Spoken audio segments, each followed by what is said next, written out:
जी हाँ दोस्तों, अगर आप भी रितेश पांडे के फैंस हैं दोस्तों तो वीडियो को पूरा से पूरा ज़रूर देख लेना दोस्तों।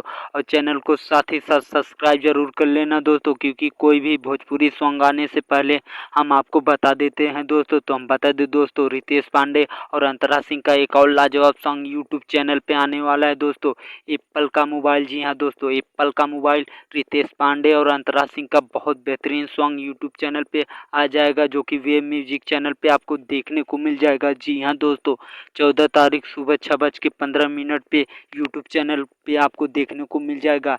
रितेश पांडे और अंतरा सिंह का बहुत लाजवाब सॉन्ग है, जो कि हालांकि रितेश पांडे का एक सॉन्ग ट्रेंडिंग में चल रहा है दोस्तों, तो वहीं ये भी आने वाला है, जो कि 14 तारीख सुबह 6:15 पे यूट्यूब चैनल पे नाचने लगेगा। जी हाँ दोस्तों, हम बता दो दोस्तों, कैसा लगा हमारा वीडियो दोस्तों। तो ऐसे ही वीडियो पाने के लिए दोस्तों हमारा चैनल ज़रूर से ज़रूर सब्सक्राइब कर लें दोस्तों। अगले वीडियो में मिलेंगे, तब तक के लिए धन्यवाद।